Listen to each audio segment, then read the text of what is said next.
ॐ सदाशिवसमारम्भां शङ्कराचार्यमध्यमाम् अस्मदाचार्यपर्यन्तां वन्दे गुरुपरम्पराम्। ॐ मंगलाचरण श्लोक पढ़ेंगे। सच्चिदानंद रूपाय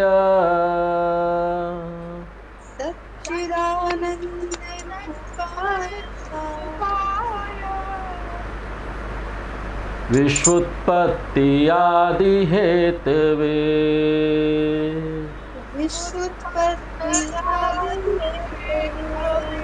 तापत्रय विनाशाय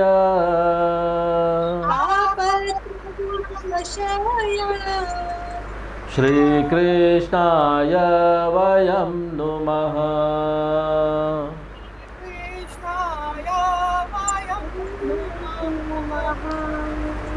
बोलो श्री नारायण भगवान की जय।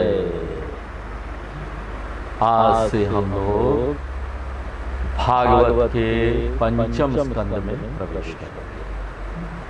राजा प्रियव्रत की कथा है। इसमें राजा प्रियव्रत को ब्रह्मा जी का उपदेश वहाँ से शुरू होता है। ये दो श्लोक महत्वपूर्ण है, बहुत ज्ञान की बातें हैं इसमें, तो ये हम लोग पढ़ेंगे। सब लोग साथ में पढ़ सकते हैं, हम पढ़ेंगे। भयं प्रमत्तस्य वनेष्वपि स्याद्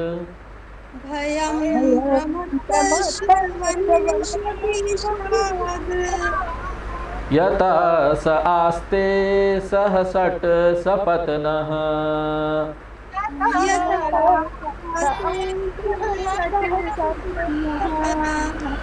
जितेन्द्रियस्यात्मरतेर्बुद्धस्य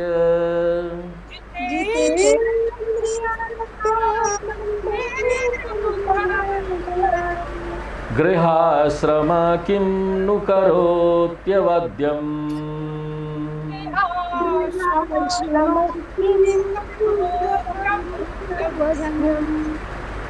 यसट् सपत्नान् विजिगीषमाणो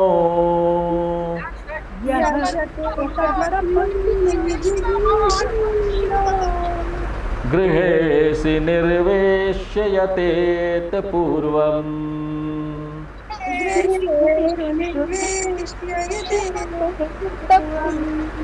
अत्येति दुर्गाश्रित ऊर्जितारिन्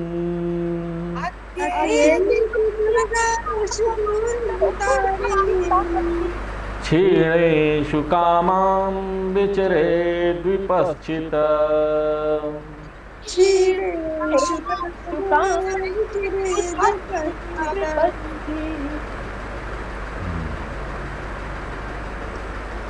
तो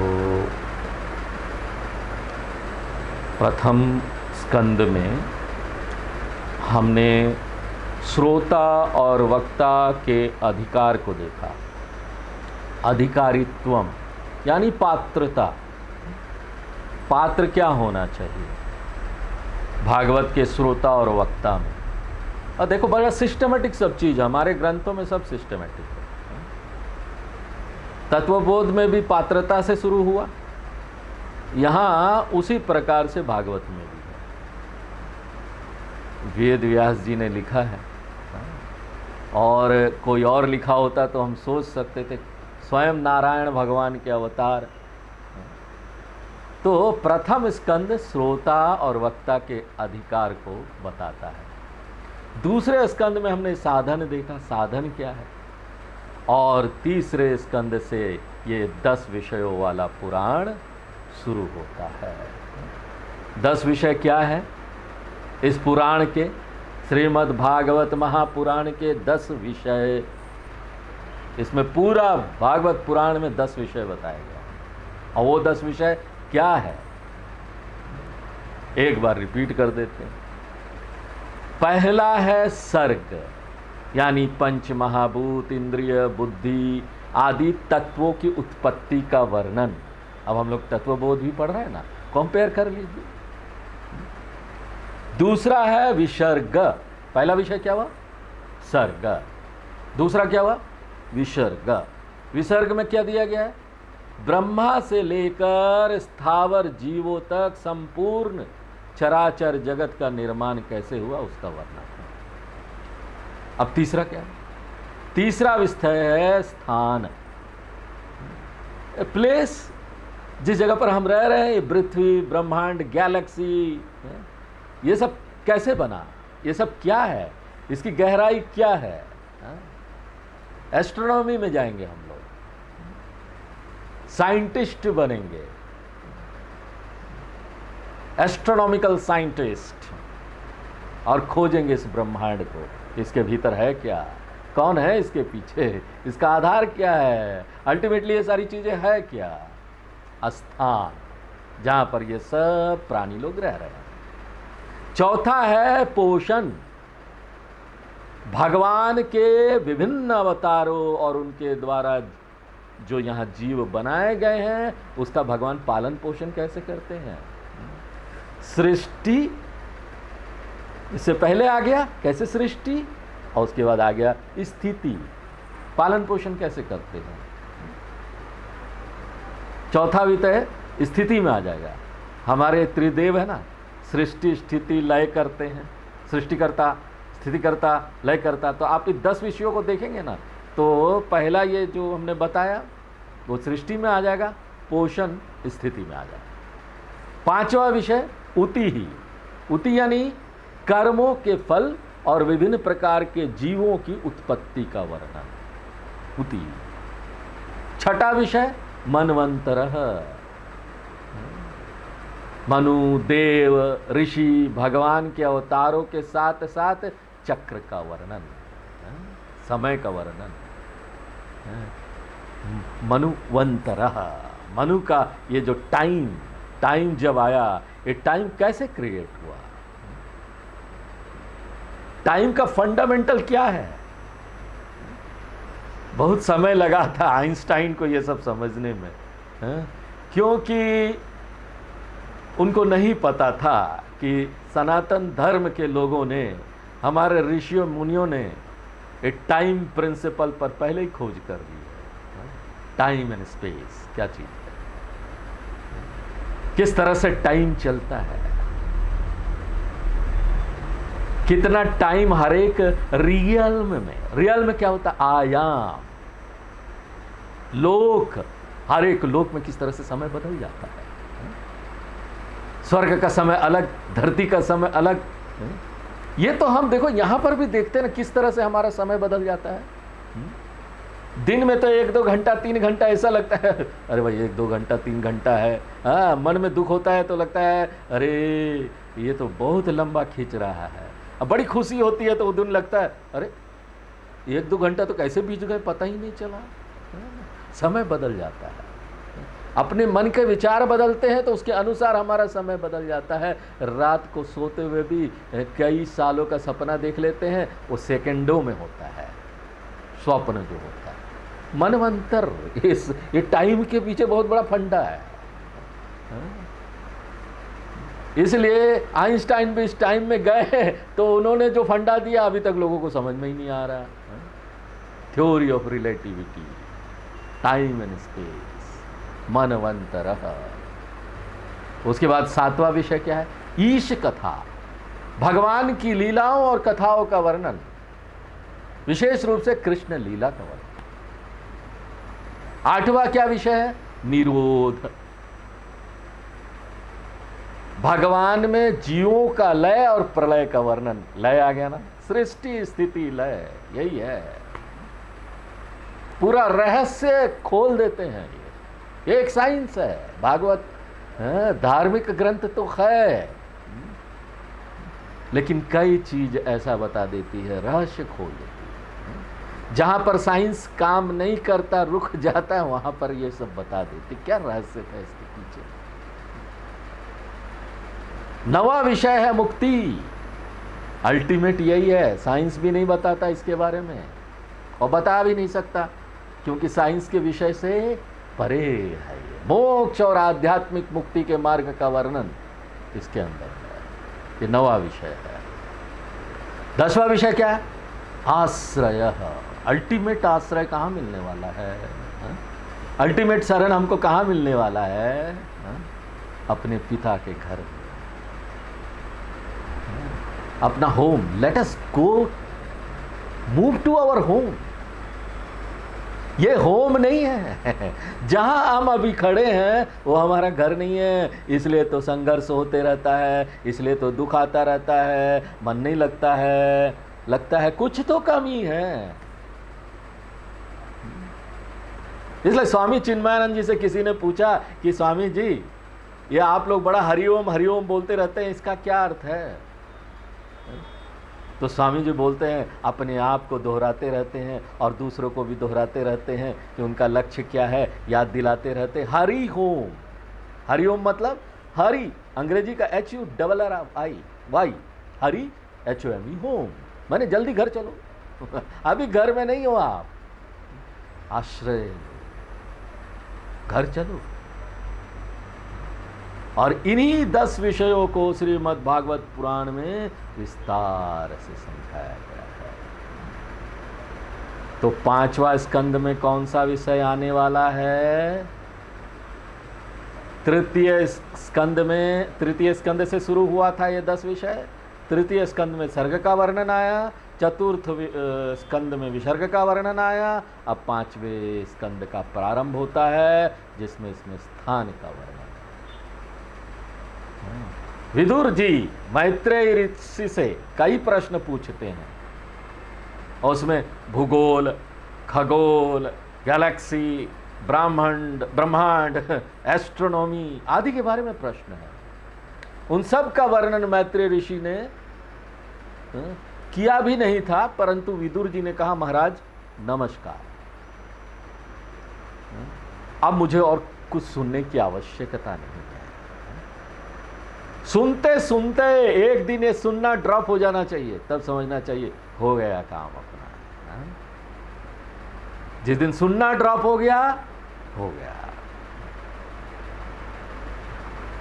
तो विदुर जी का सुनना ड्रॉप हो गया था। उन्होंने बोला, आप कुछ सुनने को रहा ही नहीं, मैं तो रहस्य ही समझ गया। ये तो माया है, इसके भीतर जितना सुनोगे जानोगे उतने ही रहस्यमय होता जाएगा। प्रश्न उन्होंने बहुत सारे पूछे थे, धर्म, अर्थ, काम, मोक्ष, उनका वर्णन सुना, प्रचेताओं की मुक्ति का वर्णन सुना। तो इसी कारण से विदुर जी के मन में इतनी अब इतना जो सुनेगा 4 स्कंद इतना भगवत भक्ति प्रकट हो जाएगा कि अब वो बोल पड़ते हैं, अरे अब आगे क्या सुनना भगवान, ये सब तो जो है सब शब्द मात्र है, माया समझ में आ गई। और जो गुरु लोग होते हैं ना, ऐसी स्थिति देखकर बड़ा प्रश्न होते हैं, और विदुर जी की ऐसी स्थिति को देखकर मैत्रेय ऋषि प्रश्न हो गए, वाह क्या बात है। बोले यह तो कृतार्थ हो गया, कृतश्च भारतः, कृत हो गए तुम तो, मुक्ति प्राप्त हो गई, अपने कई पीढ़ियों को तार दिया तुमने, अपने आप को तार दिया, अपने आगे के पीढ़ियों को भी तार दिया। इसको तो प्रेम का रस प्राप्त हो गया है। इनफैक्ट देखिए, जिसको ज्ञान हो जाता है ना, उसी के मन में पूरा भरपूर प्रेम होता है, 100%। सबसे ज्यादा प्रेम होता है लोगों के लिए, करुणा होता है लोगों के लिए, क्योंकि वो ज्ञान से देख लेता है ना। सबके अंदर वही है, जिसने देख लिया, जिसको मुक्ति प्राप्त हो गई, वो क्या दूसरों को दूसरा मानेगा? सब तो अपने हैं यहाँ पर। ऐसा देख पाना तो प्रेम की पराकाष्ठा होती है। बोलते हैं माँ के अंदर सबसे ज्यादा प्रेम होता है, लेकिन नहीं, इस संसार में एक ज्ञानी के अंदर सबसे ज्यादा प्रेम होता है। ज्यादा भी बोलना ना, प्रेम अलग है ही नहीं उससे, वही प्रेम है, प्रेम की मूर्त। ज्ञानी की देखो सूरत, वो है प्रेम की मूरत। प्रेम रस प्राप्त हो गया, अब आगे क्या सुनना, सब शांत हो जाता है। Everything goes into a silence and that is the situation जहां पर आप अनंत में होते हैं। अनंत का भरपूर आनंद आपके भीतर होता है। अब किसी ने चीनी चखी ही नहीं तो उसको चीनी क्या होती कैसे पता होगा? इन सब के वर्णन की आवश्यकता है, लेकिन एक बार जब तक चखी नहीं तब तक तो वर्णन सुनते रहो। पहले नहीं छोड़ना चाहिए। श्रवण बहुत महत्वपूर्ण है। ये तो हमको पता है हमको मिला कि नहीं मिला, पहले नहीं छोड़ना चाहिए। श्रवण ही सब कराता है। अब एक बार शक्कर को चख लिया तो उसको कोई कुछ सुनाता भी रहेगा, कहेगा बस अब तो मुझे स्वाद मालूम हो गया, अब वर्णन करने की आवश्यकता नहीं है। जिस व्यक्ति ने स्वाद चख लिया, जो व्यक्ति जान लिया, उसका अब उद्देश्य इस संसार में क्या हो जाता है? अब कुछ रहा नहीं, क्या सुनना, क्या करना भी नहीं रहा। तो भगवान बोलते गीता में, लोक संग्रह में वापी, बेटा जाके लोगों की सेवा करो। अब तुम सेवा करने के लायक बन गए। अभी तक लायक नहीं थे, अब जाओ, क्योंकि अब तुम जो भी सेवा करोगे दूसरों को दोगे, अपनी जरूरत नहीं रही तुम्हारी। या तो चुपचाप बैठो। यहां पर कई स्वामी लोग हैं, कई ज्ञानी लोग हैं जो आपको दिखाई भी नहीं देते, हिमालय के अंदर गुफा में बैठे हुए, उनको कुछ लेना देना नहीं, संसार से भी नहीं, किसी चीज से भी नहीं, कोई कर्म नहीं करते। हमारे जो चिन्मय मिशन में ही स्वामी चिन्मयानंद जी, उनके गुरु स्वामी तपोवन महाराज, अब उनके गुरु जो थे स्वामी तपोवन महाराज, वो उत्तर काशी में बैठे रहते थे, कहीं नहीं जाते थे। वो बोलते थे जो प्यासा होगा यहां चढ़ के आएगा मेरे पास, और जो चढ़ के आएगा वही सुन पाएगा, और उसी को ज्ञान हो सकता है। इसलिए मैं कहीं नहीं जाऊंगा ये ज्ञान देने के लिए लोगों को। लेकिन स्वामी चिन्मयानंद जी अलग प्रकृति के थे, उन्हीं के शिष्य थे। वो बार बार बोलते रहे, महाराज जी मुझे जाने दो, मुझे लोगों को ये ज्ञान बताना है। नीचे जिस तरह से गंगा मैया नीचे बह रही है, जा रही है, लोगों का भला कर रही है, सेवा कर रही है, मुझे जाने दो। तो स्वामी तपोवन महाराज देखना चाहते थे कि उसकी प्रकृति क्या, उसमें कितनी इच्छा है इसको करने की। क्योंकि तुम जाओगे नीचे तो जो करना बहुत अच्छे से करना, लोगों के बीच में जाओगे तो जो करना बड़ा 100% देकर करना अपना। बस काम चलाओ नहीं करना, काम चलाओ कर दिया। लोग ज्यादातर लोग जो काम करते हैं ना, काम चलाओ करते, बस जो बोला गया उतना कर दिया, काम चलाओ, काम चल गया। ऐसे काम नहीं करना चाहिए। काम तो अपना 100% अपना दिल देकर करना चाहिए, अपना हृदय देकर करना चाहिए। इससे भगवान प्रसन्न होते हैं बहुत ज्यादा। इसलिए कर्मयोग में हम लोग बोलते हैं 100% देके करो जो भी कर रहे हो। तो जब 2-3 बार उन्होंने बोला अपने गुरु को, तो उनके गुरु ने बोला अब समय आ गया, अब तुम जाओ। गुरु से परमिशन ली और गए, और उन्होंने बोला देखो अपना जो उपनिषद का प्रवचन है ना, ये गीता उता का, ये ना तुम तभी देना जब कम से कम 5 लोग तुम्हारे सामने सुनने वाले हो।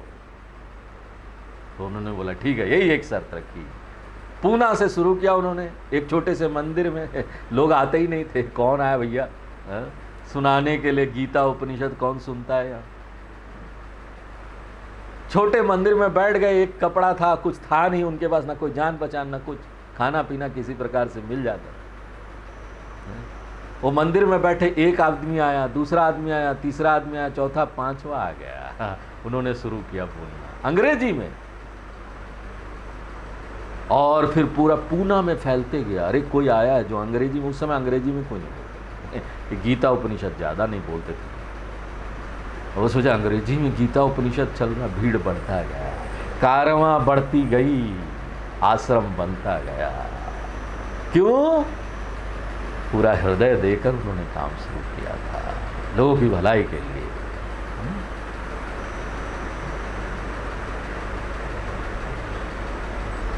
तो अब आगे यहां पर भागवत में आ जाते हैं, प्रिय व्रत का चरित्र आता है। विदुर जी तो चले गए, उनका काम हो गया, बोला मेरा काम हो गया, मुझे पता चल गया चीनी का स्वाद क्या है, मुझे ज्ञान मिल गया। विदुर जी ने नमस्कार किया उनको, बोले मैं जा रहा हूं, हो गया मेरा काम। लेकिन परीक्षित अभी बैठे थे, उनको और जानना था। तो परीक्षित ने कहा, महाराज आपने राजा मनु की कन्याओं के बारे में बताया, उत्तानपाद के बारे में बताया, अब प्रियव्रत के बारे में भी बताइए। मैंने सुना है राजा प्रियव्रत बड़ा भक्त थे, उनको ये गृहस्थ आश्रम से कुछ लेना देना नहीं था, जरा भी प्रेम नहीं था, उनको मन ही नहीं लगता था गृहस्थ आश्रम में। फिर भी वो गृहस्थ आश्रम में कैसे रहे, जरा बताइए हमको। जिसका मन ही न लगे इधर, जिसको सन्यास में मन हो, सब छोड़ने में मन हो, हमको जबरदस्ती खींच रहे गृहस्थ। क्या करे, क्या कैसे किया उन्होंने, लेकिन फिर भी भगवान को प्राप्त किया। कैसे किया? देखो, जिसका मन ब्रह्म में लग जाता है ना, उनको फिर गृहस्थ आश्रम में कोई रस नहीं दिखाई देता, भोग में कोई रस नहीं दिखाई देता। तब वह क्यों उसमें लगा रहा? सुखदेव जी बोले, तुमने अच्छा प्रश्न पूछा है। यह सच बात है कि राजा प्रियव्रत को गृहस्थ आश्रम में कोई रस नहीं था। मनु महाराज चाहते थे वो राजा बने, उनका बेटा राजा बने, परंतु वो चले गए नारद जी के पास। नारद जी ठहरे सन्यासी, नारद जी ठहरे भगवान के भक्त, पूरा दिन नारायण नारायण, पूरा दिन भगवान की भक्ति। अब वो नारद जी के पास गए, नारद जी ने उनको उपदेश दिया सूर्य भगवान की, देवताओं की, विष्णु भगवान की उपासना वो करते थे। तब मनु महाराज ब्रह्मा जी के पास गए। अब उन्होंने सोचा मनु है, मनु से ऊपर है नारद जी। अब उन्होंने सोचा मैं नारद जी के पास क्या जाऊं, उनसे ऊपर कोई हो, उनको बोलूंगा तो नारद जी को समझाएंगे भैया छोड़ दो, मेरे बेटे को क्यों भड़का रहे हो सन्यास लेने के लिए। नारद जी सबको भड़काते रहते भगवान की तरफ लगाने के लिए, सब जगह भड़काएंगे अच्छा करने के लिए। नारायण नारायण कोई बात बोल दी, और वहां पर लोगों में अपने आप इस तरह का हो जाता था परिस्थिति कि लोग भगवान की तरफ लग जाते थे। उससे चाहते थे सब लोग भगवान की तरफ लगे ना, क्या इस संसार में रखा हुआ है। तो बोले नारद जी को कौन समझाएगा, तो चलो हम चलते ब्रह्मा जी के पास। वो गए ब्रह्मा जी के पास और उन्होंने बोला महाराज मेरा लड़का सन्यास लेने की मार्ग पर है, निवृत्ति मार्ग पर है। अब देखो ये जो लोग होते ना संसार में गृहस्थ आश्रम वाले लोग, उनको अच्छा नहीं लगता कोई सन्यास लेने जाता है, तो वो रोकेंगे, कहीं ना कहीं किसी तरीके से पकड़ने की कोशिश करेंगे। तुम सन्यास नहीं ले सकते, कहीं ना कहीं से बाधा डालेंगे। और आजकल तो बड़े लॉ और नियम बन गए हैं, इतना कानून बन गया है तो क्या बोले, कोर्ट भी वापस कर देता सन्यासी को, घर जाओ माँ बाप की सेवा करो। अभी कुछ साल पहले सूरत का एक केस है, सन्यास ले लिया बेटे ने, IIT इंजीनियरिंग वगैरह किया था, अब माँ बाप कोर्ट में चले गए, कोर्ट ने ऑर्डर किया वापस, सन्यास वापस, माँ बाप की देखभाल करो। तो यहाँ पर ना ये सब ऐसे ही चलता है, ये संसार है। उनको दिखता है कि भाई भोग नहीं छोड़ना चाहिए। अब गीता उता की शिक्षा भी दो ना, बच्चों को पढ़ाओ तो माँ बाप भी डरते हैं, ये गीता चैंटिंग करा रहे हैं बच्चों को, पता नहीं ये मेरा बच्चा सन्यासी हो जाए, और कराना नहीं चाहते, दूर रहो इनसे सन्यासी लोगों से दूर रहो। कोई सन्यासी हो जाए ना, उनसे देखा नहीं जाता देखो क्या सन्यासी हो गए, सब छोड़ दिया, घबरा जाते, सब छूटने मात्र से घबराते। तो कहां पर प्रॉब्लम है? छूटने मात्र से, अगर ये छूट जाए तो क्या होगा। वो डर इनके लिए बाधा लेकर आता है, वो डर ही ये सब करवाता है। तो ब्रह्मा जी आए, उन्होंने प्रिय व्रत को उपदेश दिया, जो सभी माता पिता अपने बेटे को देना चाहेंगे या बेटा बेटी को देना चाहेंगे। वो बोलते हैं, बेटा साधना तो तुम संसार में भी रहकर कर सकते हो, ये उपदेश सबके लिए है। सब लोग ईश्वर की आज्ञा में रहने वाले हैं, कौन उनके विपरीत चल सकता है। तो तुम गृहस्थ आश्रम में प्रवेश करो और अपने सब काम को भगवान की पूजा समझकर करो, सारे कार्य को भगवान की पूजा समझकर कीजिए। तो ऐसे ही व्यक्ति सन्यासी हो जाता है, जहां रह रहा है वहीं। अपेक्षा नहीं करना, हम बार बार बोलते हैं अपेक्षा मत करो, जहां हो वहीं रहो। छोड़ना हमको क्या है मालूम है, छोड़ना अपनी आसक्ति है। हाँ, आश्रम, संन्यास आश्रम बहुत महान है, ये हम आपको बता देते, क्योंकि वहां पर एक धर्म के प्रचार प्रसार का काम आप करते हैं वस्त्र लेने के बाद। लेकिन ऐसा नहीं है ना कि ज्ञान नहीं हो सकता। हमारे स्वामी जी बोलते हैं कि गृहस्थ आश्रम में भी एक व्यक्ति ज्ञान प्राप्त कर कर मुक्त हो सकता है और प्रचार प्रसार भी कर सकता है धर्म का। जो सन्यासी करता है वो कर सकता है। कठिन है, कठिन तो है वो बहुत। क्यों? क्योंकि ना गृहस्थ आश्रम में बहुत सारे काम होते हैं, कहीं ना कहीं बाधा आती रहेगी और लोग अपेक्षा करेंगे कि आप उनकी बच्चे के शादी में जाओ और वहाँ पर बातें एक भगवान की नहीं होगी। वहाँ पर बच्चों के साथ कौन कैसा कपड़ा पहना हुआ है, अच्छा आपके साथ ये हुआ। ज़्यादातर लोग दूसरों का दुख सुनना चाहते हैं, खुश हो जाएंगे, ये इसके साथ ऐसा हो गया मालूम है, हमारे साथ तो बड़ा अच्छा चल रहा है। तो ये सब प्रपंच में ना मन ही नहीं लगेगा, तो है तो कठिन, क्योंकि आप ऐसे लोगों के बीच में रह रहे हैं कि जहाँ पर भगवान का नामो निशान नहीं है, आध्यात्म का नामो निशान नहीं है, फिर भी आपको करना है। तो उसके लिए आइडिया चाहिए, जुगाड़ चाहिए, जुगाड़ टेक्नोलॉजी। संन्यास आश्रम आदर्श है, वहाँ पर आप ये सब कर सकते हैं बहुत आराम से, कोई पूछने वाला, कोई बोलने वाला नहीं, कोई बाधा लाने वाला नहीं। लेकिन गृहस्थ आश्रम में कठिन है, वहाँ जुगाड़ टेक्नोलॉजी लगाना पड़ता है। तो हमारे स्वामी जी बड़ा सुंदर उदाहरण देते हैं, आप इसको कैसे मालूम, एक उदाहरण से समझ सकते हैं इसको कैसे करना है। कभी कभी देखिए क्या होता है कि आप किचन में रहते हैं, चाकू ढूंढिए, चाकू नहीं मिलता। कई बार चाकू मिल रहा है, फल काटना है, चाकू मिल ही नहीं रहा है, अब करे क्या। तो आप क्या करते हैं कि ना कहीं कुछ स्क्रू ड्राइवर वगैरह रखा हुआ है, तो किसी तरह फल को छील छाल के खा लेते, ये जुगाड़ होगा। या फिर आपको कोई स्क्रू टाइट करना है, कभी कभी ना स्क्रू ड्राइवर मिलता ही नहीं, करे क्या।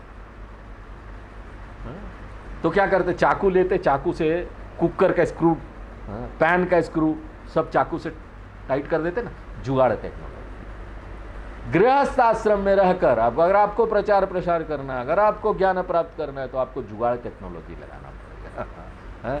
कम से कम करते जाइए, लोगों का मिलना जुलना, ऐसे लोगों को दूर जो ज़रूरत में थोड़ा सा है, उनके उनके बिना काम नहीं चल सकता है, उनसे जान पहचान रखिए, नहीं तो लोग आपको परेशान करते रहेंगे।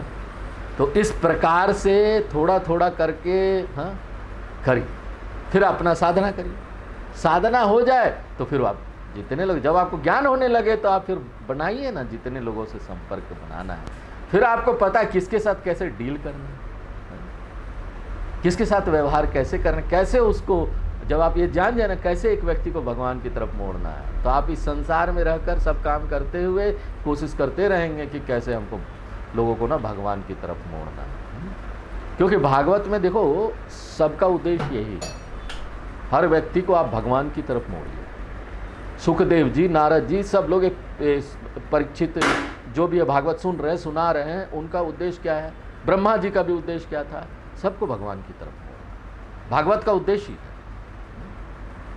तो जब भी हम यहाँ संसार में ऐसे लोगों को देखें और हमको लगे कि ये बड़ा प्रपंची है, बात करता है, इसको किस तरह से भगवान की तरफ मोड़ना है, तो देखिए सबसे पहला काम तो ये कीजिए आप कि सबका जीवन में कोई ना कोई दुख तो होता है, सबको कोई ना कोई परेशानी आती ही है। आप थोड़ा सा कुरे देंगे ना, हाँ तो तुम बड़े प्रपंच की बात करते हो, कोई दुख है क्या? नहीं, तुमको तो कोई दुख नहीं होगा, बड़ा खुशी होगा, तुम बड़ा अच्छा चल रहा है। अरे नहीं, क्या बोलते हो? फिर शुरू होगा कि मुझे भी ये प्रॉब्लम है। तब उसको बताइए, देखो ये महामृत्युंजय मंत्र है, इसका जप करो सप्ताह में एक बार, भगवान पर भरोसा रखो। तुमको अपना दुख दूर करना है ना, या फिर किसी को कुछ को प्राप्त करना है, परिस्थिति अच्छी लानी है, या कुछ ऐसा चीज़ चाहिए, कोई मंत्र दे दीजिए उसको, इसका जप करो। हर एक मंत्र उसका अच्छा करेगा ही करेगा। भगवान का नाम तो किसी का बुरा कर नहीं सकता कभी भी। जो उसको पसंद हो, पूछ लो कौन सा भगवान पसंद है, हाँ तो चलो भैया लो इस भगवान का मंत्र, वो जोड़ दीजिए उसको भगवान के। लोभ से सही भगवान का नाम तो लेगा कि हमको कुछ मिलेगा वहाँ से। उसको एक दो उदाहरण बता दिए, देखो उस मंदिर में गए थे ना, वो मंदिर में यहाँ पर इतना जाप किया, उसका काम बन गया, तुम्हारा भी बन जाएगा। इसलिए काम बनाना है तो आओ, भगवान का नाम लो। तो सब लोग यहां पर ईश्वर की आज्ञा में रहने वाले। गृहस्थ आश्रम में जो भी काम हो सेवा समझकर करो, अपेक्षा मत करो। किसी से कुछ अपेक्षा करोगे तो वहां पर दुख है। भगवान की पूजा समझकर करो कि ये सब काम कुछ प्राप्त करने के लिए नहीं कर रहा हूं मैं, भगवान की सेवा, ईश्वर की सेवा, ईश्वर के लिए करो। हो सकता है दूसरा व्यक्ति आपको थैंक यू तक नहीं बोले। कई लोग होते हैं उनको कुछ नहीं चाहिए होता, बड़ा सेवा करते हैं, वो सोचता हम बहुत सेवा कर रहे हैं, ठीक है अच्छी बात, लेकिन फिर भी मन में ना एक सूक्ष्म ना कहीं रिक्वायरमेंट होती है, एटलीस्ट धन्यवाद तो बोल देता, एटलीस्ट कम से कम मेरे साथ व्यवहार तो ठीक करता। मैं कुछ मांग थोड़ी ना रहा था। ऐसे भी होता है, अपेक्षा होती है भीतर से, वो भी नहीं रखना, वो भी नहीं रखना, करते जाओ। क्यों? भगवान के लिए किया, मुझे तो मिल गया भगवान से प्यार। आपको प्यार मिल गया ना भगवान से, दुनिया से क्या प्यार लेना है? भगवान का प्यार ही आपका धन्यवाद है, सब कुछ मिल जाएगा। और जब आप बिना अपेक्षा के कोई काम कर रहे हैं ना, बड़े शांत मन से करेंगे, क्योंकि अपेक्षा कुछ रही नहीं, कोई राग द्वेष रहा नहीं। जब शांत मन से काम करेंगे ना तो सारे काम अच्छे होंगे, सारे काम अच्छे होंगे ना तो आप प्रोफेशनल हो जाएंगे। और जब आप प्रोफेशनल हो जाएंगे ना तो यहाँ पर नौकरी और पैसे की कमी नहीं होगी। हम सोचते हैं कि पैसा का कमी हो जाएगा, नौकरी का कमी हो, नहीं होगा। आपको भी जो मिलना है बिना अपेक्षा के मिलेगा इस संसार में। अरे भगवान तो गारंटी दे देते हैं गीता में, योग क्षेम वहां में हम, योग क्षेम की चिंता मत करो, वो सब मैं तुम्हारा देख लूंगा। तुम अनन्य भाव से मेरी भक्ति तो रखो, मेरी तरफ ध्यान रखो। योग यानी अप्राप्त की प्राप्ति, जो प्राप्त नहीं हुआ तुम्हारे मन में हो मैं प्राप्त करा दूंगा। क्षेम यानी जब कोई चीज प्राप्त हो जाता है तो उसकी चिंता होती कैसे इसकी रख रखाव करूं, इसको बोलते योग क्षेम। योग क्षेम दोनों प्राप्त करा दूंगा, मत चिंता करो। तो इस प्रकार से गृहस्थ आश्रम में रहते रहते हम काम क्रोध लोभ मोह इन सब को जीत सकते हैं। विमुक्त संगः प्रकृतिम भजस्व। अब तुम निश्चित हो जाओ प्रियव्रत, तुम्हारा कुछ नहीं बिगड़ेगा, कोई नहीं बिगाड़ सकता, तुम बड़े योग्य हो, पहले से ही योग्य हो। अब प्रियव्रत, क्योंकि नारद जी भी खड़े हैं सामने, ब्रह्मा जी भी आ गए हैं, अब किसकी बात माने? नारद जी की तरफ देखते हैं, मैं जाऊं क्या? अब नारद जी समझ गए कि भैया ब्रह्मा जी आ गए, वो तो मेरे भी पिता है, उनके सामने मैं क्या बोलूं, मैं ना कर ही नहीं सकता। हाँ ठीक है जाओ। टेक्निक लगाया था, संसार में लोग ऐसे ही टेक्निक लगाते हैं। मनु जी ने बड़ा सोच के योजना बना के ब्रह्मा जी को भेजा कि नारद जी इनको मना नहीं कर पाएंगे, क्योंकि उनके पिता है। नारद जी ने कहा ठीक है तुम जाओ और ब्रह्मा जी की आज्ञा का पालन करो। इस प्रकार प्रियव्रत बिना अपनी इच्छा से ही गृहस्थाश्रम में आते हैं। अब वो आते हैं, जब ऐसा व्यक्ति गृहस्थाश्रम में रहेगा ना, वो श्रेष्ठ पुरुष हो जाएगा। उनके लिए बोला जाता कि अगर वो रथ चलाते थे ना, चलाते ही रहते थे, चलाते ही रहते थे, ब्रह्मांड तक पहुंच जाते थे, गैलेक्सीज में घूम लेते थे, दिन रात चलाते रहते थे, कोई थकावट नहीं, कोई संडे नहीं चाहिए मुझे। ऐसे व्यक्ति को क्या संडे चाहिए बताओ? संडे तो उनको चाहिए जो 5 दिन 6 दिन में थक जाते, ऑफिस जाते, बहुत थक गए, हमको संडे चाहिए। ले लो संडे, बाकी सब काम कर लेना। क्यों? क्योंकि वो काम बोझ समझ के कर रहे हैं। जहां ऑफिस में जाते हैं बड़े बोझ समझ के जाते, आज भी ऑफिस जाना है, थकावट तो होगी जब बोझ समझ के जाएंगे। तो इस प्रकार से ना, काम को बोझ समझ के नहीं करेंगे तो थकावट होगी नहीं, हमको किसी संडे की जरूरत नहीं। तो ये प्रियव्रत तो ऐसे थे, भगवान के भक्त, वो काम करना शुरू करते तो काम ही काम, रुकेंगे नहीं। इसलिए देखेंगे ना आप, इन सन्यासी लोग होते हैं उनको ज़्यादा सोने होने की जरूरत नहीं पड़ती, कहीं खाना मिल गया, कहाँ नहीं मिला, कहीं नहीं मिला, सब पता नहीं रहता, पूरा दिन काम चलते रहता, कभी इधर किसी ने बुलाया, कभी उधर किसी ने बताया। मोदी जी भी सन्यासी बनने गए तो उन्होंने भी ये सब सीखा हुआ है, इसलिए वो 3 घंटा से ज़्यादा सोते नहीं और 24 घंटे काम करते रहते हैं। 24 घंटे तो नहीं, 3-4 घंटे ले उसमें निकाल दो, 20 घंटे करते हो, इतना काम करते रहते। उनके बारे में आता है ना, इतना काम कैसे कर पाते? तो दिन रात एक करके वो राजा अपना राजपाट करने लगा। ऐसा लग रहा था कि प्रियव्रत जो राजा है ना, उसने टाइम पर विजय प्राप्त कर लिया, काल पर विजय प्राप्त कर ली, देश पर विजय प्राप्त कर, टाइम एंड स्पेस पर विजय प्राप्त कर। उस राजा ने सप्त द्वीपों का, कॉन्टिनेंट्स का निर्माण किया, सप्त द्वीपों का निर्माण किया। तो लॉर्ड ऑफ द यूनिवर्स, धरती, सनातन धर्म से ये सब चला है, ये सब बना है। बाद में ये सब धर्म उर्म आए हैं, वो धर्म नहीं बोल सकते उनको, धर्म की परिभाषा ही अलग हो जाती है अगर उनको धर्म बोलेंगे तो। वो तो बस एक जीवन शैली लोगों ने बना लिया। काल और टाइम और स्पेस पर विजय प्राप्त कर ली। तो सोचो, प्रियव्रत जैसा दूसरा कौन होगा? इस संसार में नहीं था। और ये सब करते हुए भी गृहस्थ आश्रम का भी सब जो था नियम कर रहे थे। गृहस्थ आश्रम में क्या है? पीढ़ी को आगे बढ़ाओ, भोग के लिए नहीं, पीढ़ी को आगे बढ़ाने के लिए करते। उनके 10 पुत्र हुए प्रियव्रत, और सबके नाम भी बोलने में मुश्किल होता है, नाम बताऊं? अग्निग्रह एक पुत्र था, अग्निग्रह। दूसरा पुत्र था इधम जिह्वः, तीसरा पुत्र था यज्ञबाहु, चौथा महावीर, पांचवा हिरण्यरेता, और छठा घृतपृष्ठा, सातवां सवन, आठवां मेधातिथि, नौवां वितिहोत्र और 10वां कवि।